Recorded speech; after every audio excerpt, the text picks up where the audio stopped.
Good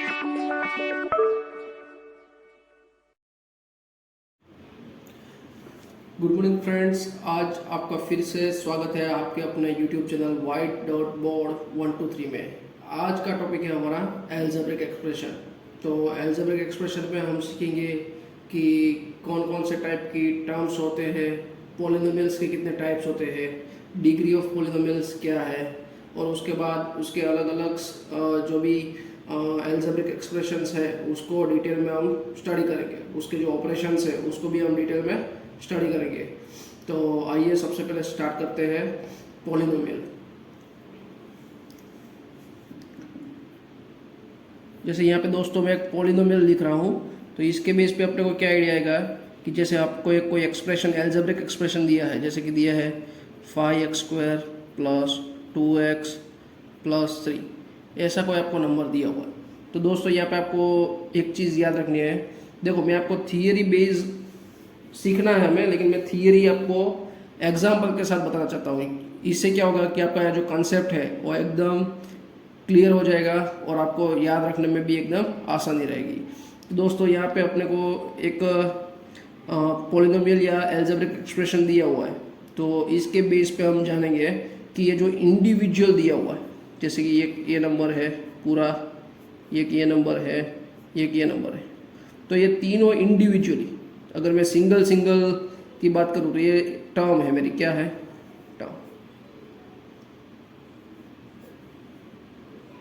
ठीक है, अगर मैं इंडिविजुअली बात करूँ तो ये मेरी तीनों दिन क्या है, टर्म है। उसमें से अगर मैं एक बात करूँ कि सपोज कि मैं लेता हूँ 5x², ये चीज़ लेता हूँ, तो इसमें जो मेरा नंबर है, ठीक है, इसको मैं बोलूँगा कांस्टेंट। देखो दोस्तों, यहाँ पे याद रखना, बहुत सारे स्टूडेंट को कन्फ्यूज़न रहता है, और इसी की वजह से क्या है कि उसका बेसिक या जो मेन चीज़ है उसको समझ में नहीं आने की वजह से क्या होता है कि स्टूडेंट को फिर ये चैप्टर काफ़ी हार्ड लगता है। लेकिन ये चैप्टर एकदम इजी है, और अगर आपने एक बार इसका टर्मिनोलॉजी समझ लिया, इसमें जो जो टर्म्स आते हैं या जो उसके डेफिनेशंस आते हैं, तो उसको अगर आपने ईजीली एक बार समझ लिया तो ये चैप्टर एकदम ईजी है और स्कोरिंग वाला है। तो दोस्तों मैंने जैसे ये बताया कि 5x², अगर इसकी बात करूँ तो एक टर्म है, उसमें से जो भी न्यूमेरिकल नंबर अपने को दिया है 1 2 3 या कुछ भी दिया हुआ है, जैसे कि मैंने आपको एग्जांपल के तौर पे यहाँ पे बताया कि 5x², तो 5 नंबर जो है वो मेरा कांस्टेंट है, क्या है, कांस्टेंट। उसके बाद मेरे को इधर नंबर दिया हुआ है x², तो x² मेरा हो गया वेरिएबल्स। ठीक है, वैसे ही मैं दूसरी टर्म के बारे में आपको बताऊँ, 2x मेरे को दिया हुआ, तो ये केस में 2 जो मेरा है ये हो जाएगा मेरा कांस्टेंट, और x जो मेरा दिया है वो मेरा है वेरिएबल्स।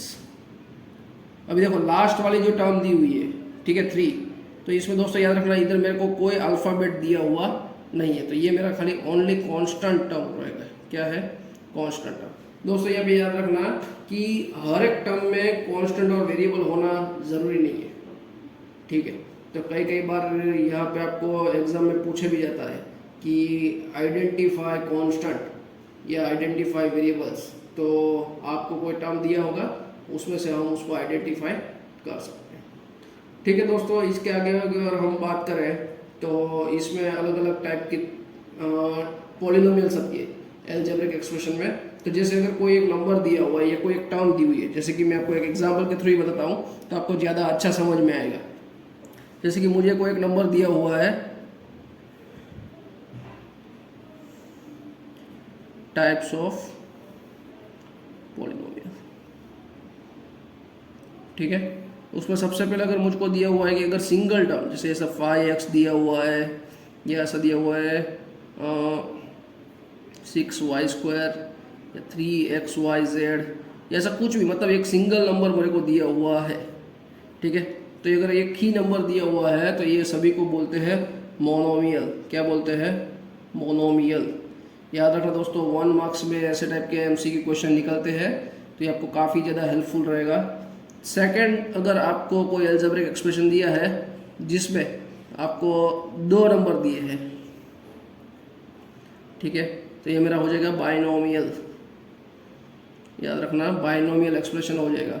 कई बार एग्जाम में आपको कंफ्यूज करने के लिए ऐसे नंबर देते हैं जो आपको लगेगा कि ये, जैसे इधर मैं लिख के दिखाता हूँ कि 5x + 3x, अभी देखो ये दोनों टर्म जो दिया हुआ है वो दोनों टर्म में x वेरिएबल सेम है, तो सेम होने की वजह से क्या होगा 5x + 3x हो जाएगा 8x।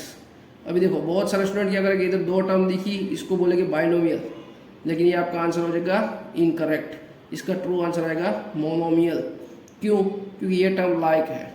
अभी देखो आगे हम सीखेंगे लाइक टर्म क्या है, अनलाइक टर्म क्या है, वो भी मैं आपको इसके बाद डिटेल में सिखाऊंगा, जिससे क्या होगा कि आपका कॉन्सेप्ट जो है वो एकदम क्लियर हो जाएगा, जिससे आपको कोई भी क्वेश्चन कैसे भी करके पूछे तो आपका इजीली सोल्व हो जाएगा और आप यहाँ पे स्कोर कर पाएंगे। इसके बाद नेक्स्ट हम देखते हैं, आपको जैसे 3 टर्म दिया हुआ है,